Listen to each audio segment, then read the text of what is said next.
Something that is a through line in this bill is that whether you look at, health insurance impacts or impacts to food assistance or other parts of the bill that we'll talk about, I'm sure, in a moment, the approach that this bill takes is exactly opposite of what families need right now.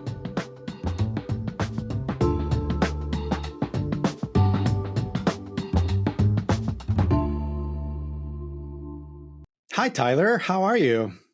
I'm doing okay, Juan Carlos. How are you? I'm doing, I guess, as well as it could be expected given what's happening in Congress right now. As we're speaking, Congress is on the edge of voting for the so-called One Big Beautiful Bill, a bill that threatens significant damage to Oregon families, according to an article that you wrote recently. Is that correct? That's correct. Yeah. The bill that's moving through Congress right now will be incredibly harmful to Oregon families.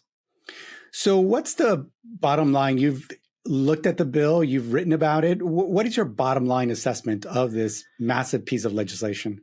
Yeah, well, this reconciliation package, the so-called One Big Beautiful Bill, it's going to be incredibly damaging for Oregon families and for families across the country. They stand to lose healthcare, nutrition assistance, and cash supports. So, in other words, this bill will make Oregon families less healthy, hungrier, and poorer. And I think it's important to note that all of this is happening because congressional Republicans are looking to shower the wealthy with lavish tax cuts and to expand the Trump administration's deportation efforts. And so altogether, this package is a really, really bad deal for Oregon families, and it will be incredibly harmful for our communities. So some of the listeners may already know what's in the budget reconciliation bill, but for those who don't, can you give us a quick recap of what's in this legislation? Yeah, so I think to start, it would be helpful to take a quick step back in time to 2017. And that was during the first Trump administration when Congress passed what's called the Tax Cuts and Jobs Act. And listeners may know that as the Trump tax cuts. That was a massive package of tax cuts, both for corporations and for individuals. And that piece of legislation, it made the corporate tax cuts permanent. But the individual tax cuts in that package were set to expire in 2025. And so that's why now we're seeing Congress take up this new reconciliation package. So the new reconciliation package, the one that's moving through Congress as we speak, is looking to renew some of those tax cuts in the TCJA. It's looking to create new ones and expand on some of the ones that were in the TCJA. And altogether, we're talking about trillions of dollars worth of tax cuts disproportionately to the wealthy over the next decade. And so to mitigate that cost, the Republican plan looks to make deep cuts to social safety net programs that Oregonians rely on to get by, things they need to access their health care, to keep food on the table, or to just have some extra cash in their families' budgets. And so there's so much harm littered throughout this package.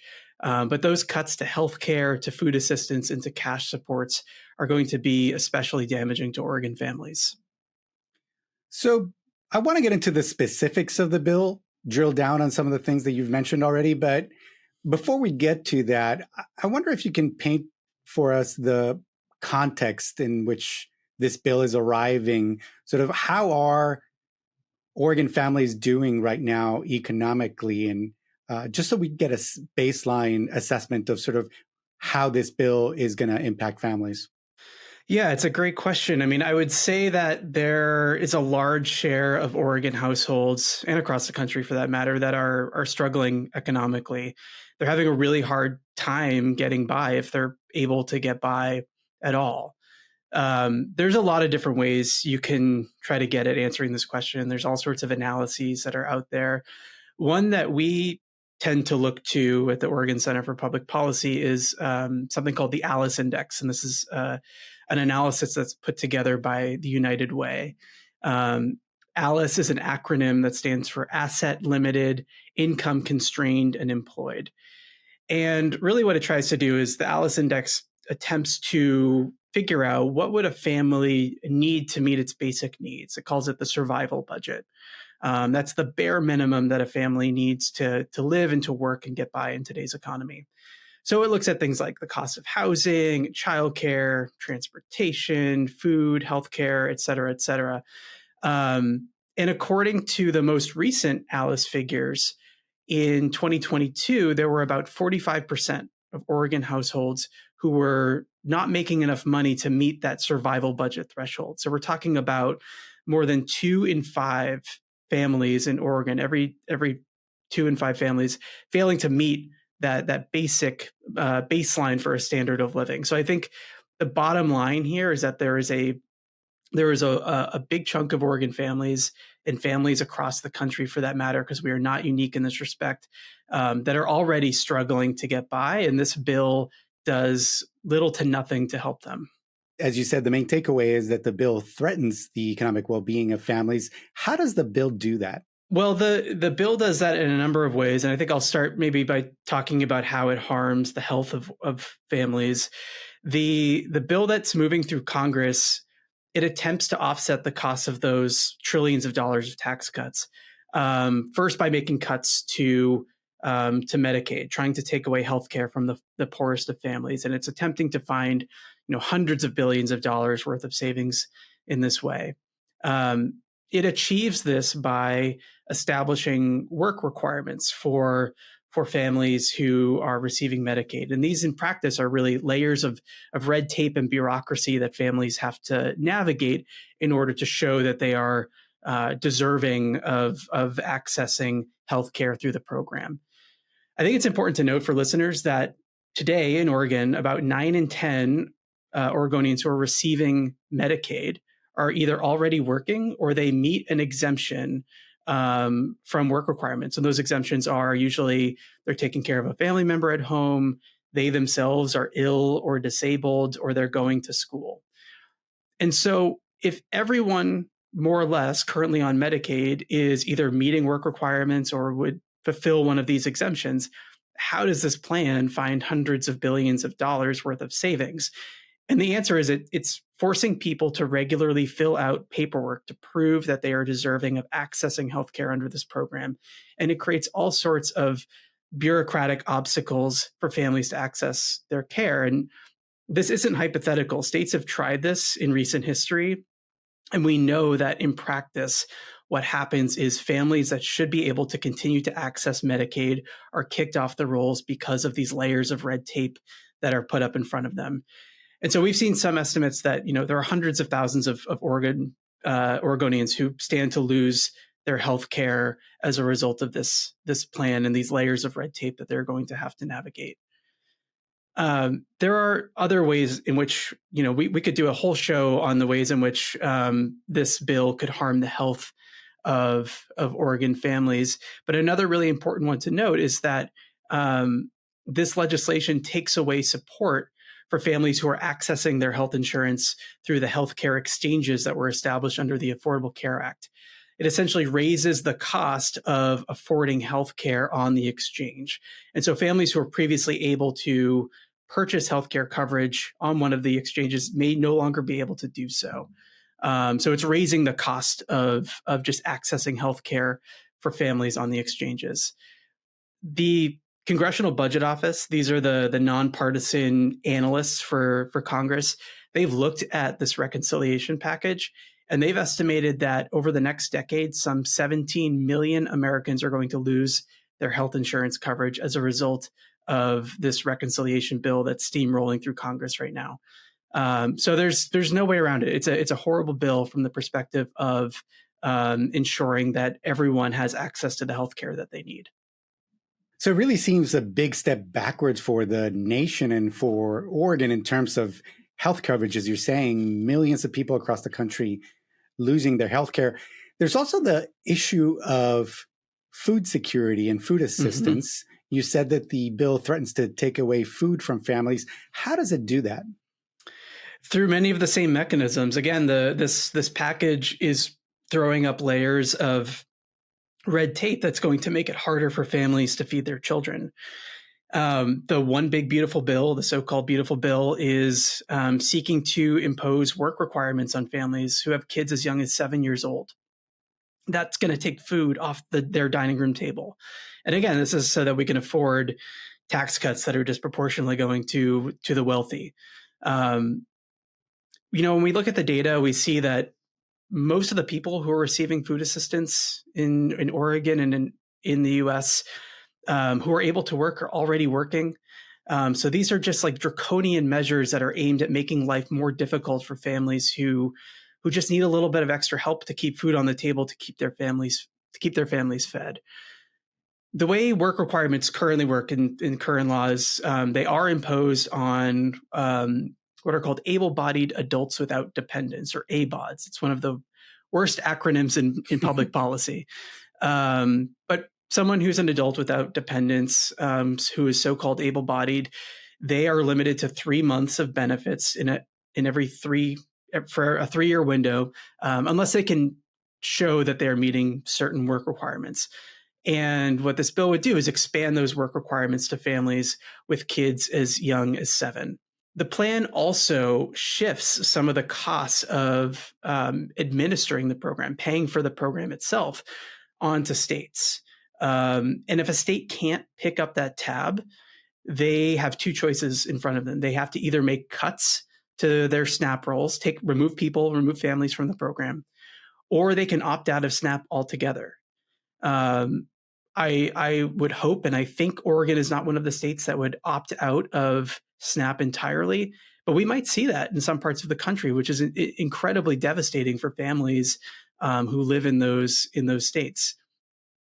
I think it's also important to note that when school-age kids are cut off SNAP rolls, they lose automatic enrollment in free school meals and summer EBT programs.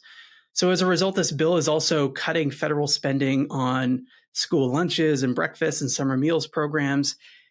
And there are analyses out there that show that this is going to impact hundreds of thousands of kids in an average month going forward when it becomes law.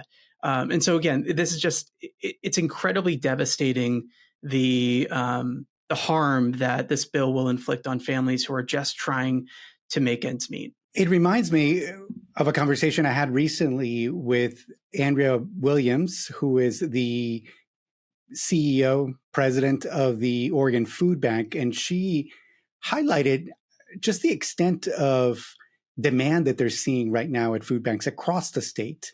And so it seems like this is it's going to be hitting families at a time when they're really vulnerable, a lot of families, when they're really vulnerable when it comes to their food security.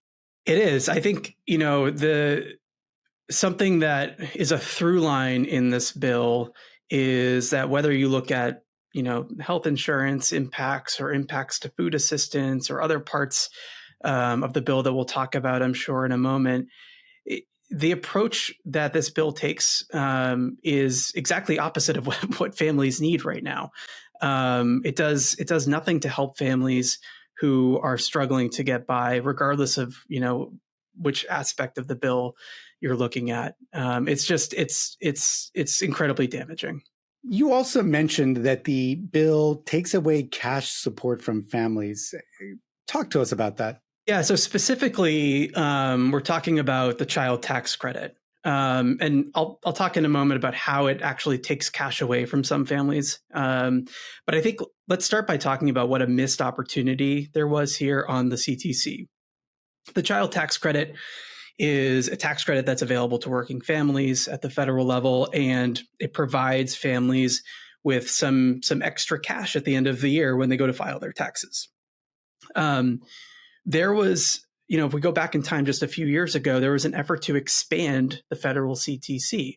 In 2021, under the American Rescue Plan, we expanded the CTC for a period of time, and we made a couple really important changes to that program that had incredible impacts and improved the well-being of families across the country. We made it fully available to the lowest income families in the country. And we started paying out a portion of the CTC on a monthly basis to help families, with their monthly grocery bills or the utility bills, what have you.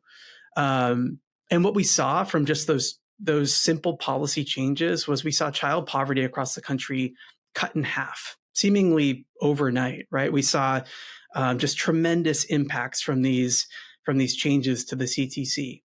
But unfortunately, those changes were temporary. They expired at the end of 2021. And so from 2021 to 2022, we saw the largest increase in child poverty across the country in decades. And so there was a huge opportunity in this package to take those lessons from just a few years ago. We know what works when it comes to making the CTC work better for families. And yet again, Congress is failing to take those lessons and include them in this package that's moving through the halls of Congress right now. So the reconciliation package fails to expand the CTC to the families with the lowest incomes. So despite the fact that it does increase by a few $100s the amount of a child tax credit per child for families who are able to claim it, there's nearly 170,000 children in Oregon who will see little to no benefit because their families don't earn enough money to claim either any or the full value of the CTC. So, this plan shuts out those children from that benefit.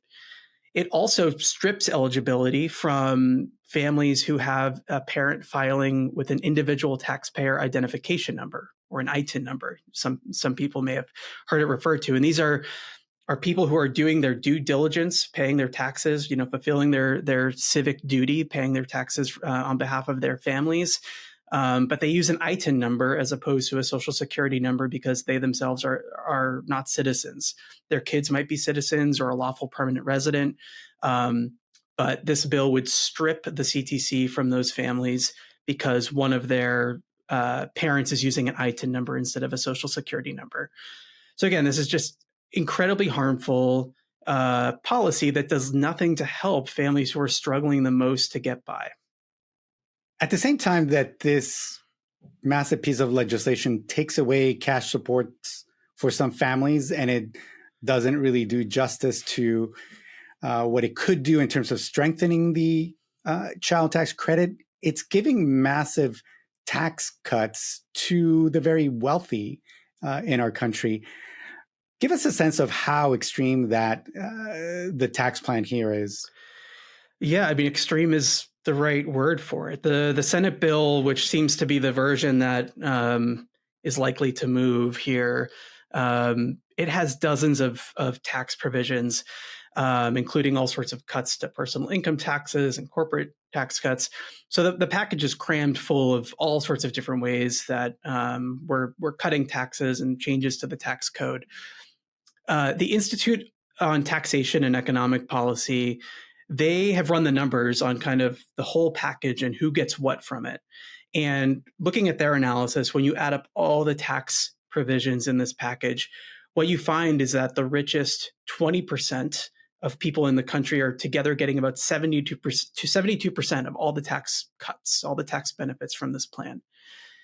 And it's even more skewed when you look at the tax benefits that are just going to people at the very top. So the richest 1% of Americans, these are people who are making roughly $920,000 a year or more. They together receive about $117 billion worth of tax cuts in 2026. That's more than the bottom 60% of all Americans combined will collect.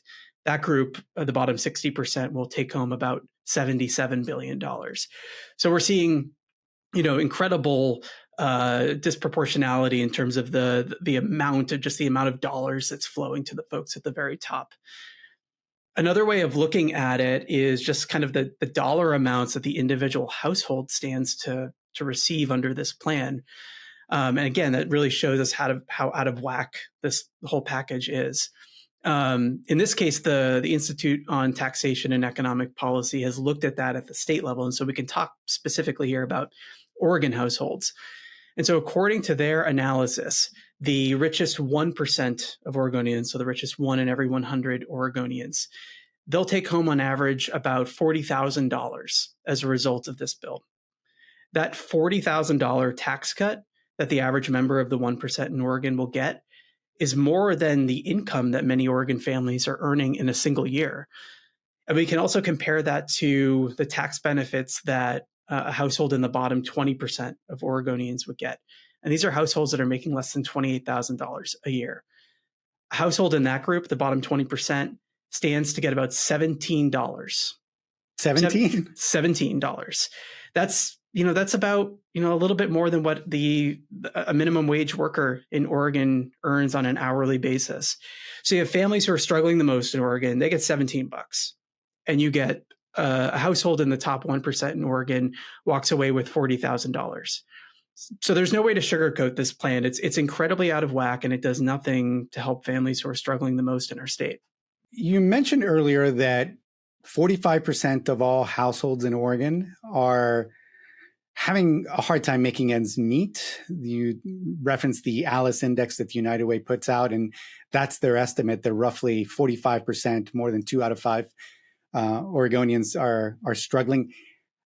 Is there a way to sort of assess the impact that this reconciliation bill will have on that subset of Oregonians, so that group that's struggling the most? Yeah, I think that's a really key question here, and I think that's ultimately like what the piece that I put out recently was attempting to kind of get at. And unfortunately, the answer is that the families that are struggling the most, the families that we're talking about when we're talking about the 45% who are failing to meet a basic survival budget in Oregon, these families are made worse off as a result of this reconciliation bill.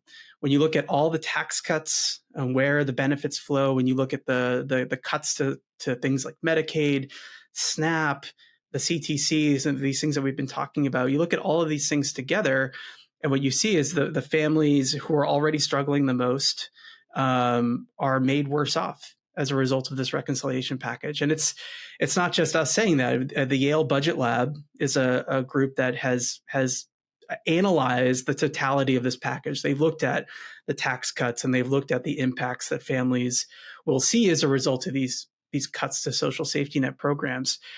And what the Yale Budget Lab published just a few days ago shows that the bottom 40% of American families are net worse off as a result of this reconciliation package. So that's almost exactly the same as the 45% of Oregon families who are already struggling the most to get by. And so I think, again, we just see this package. It does nothing to help the families in our state who are struggling. All it stands to do is to make them less healthy, hungrier, and poorer.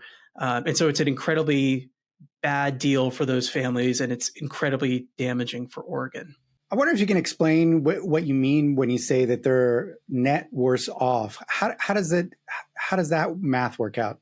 Well, if we consider we talked earlier about the tax implications under this bill, right? We talked about the families at the very bottom standing to see a $17 tax cut, right? As opposed to the folks at the very top.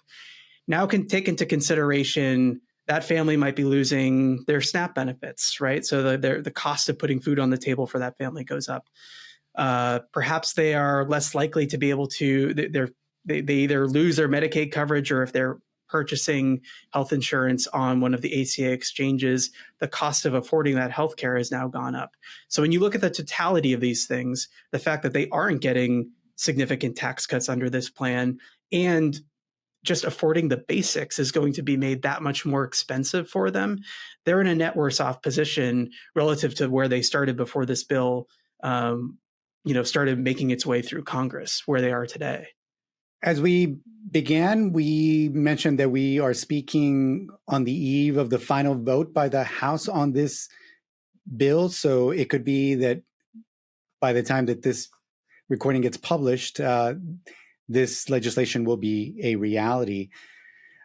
I wonder what you think this means in terms of the long term, in terms of what Oregonians should be thinking and doing in response to this legislation, what the Oregon legislature could do in this respect, and just as a nation, what we may be thinking down the road. I mean, we've just scratched the surface, I think, in terms of discussing the harm that this package is going to do. So I think, thinking about what needs to be done to make up the ground that we're losing under this package, to mitigate the harm that's going to be happening as a result of this package, that's it's an extensive conversation. I don't think we can fully capture what needs to happen in this conversation here. I do think, though, that at the state level, we are going to be seeing families struggling to get by as a result of these cuts to Medicaid and SNAP, CTC, and the like. And so, at the state level, we need lawmakers to be showing courage, to be thinking in big and in bold ways, and thinking about how can we fill the gaps that are going to be created by these cuts at the federal level.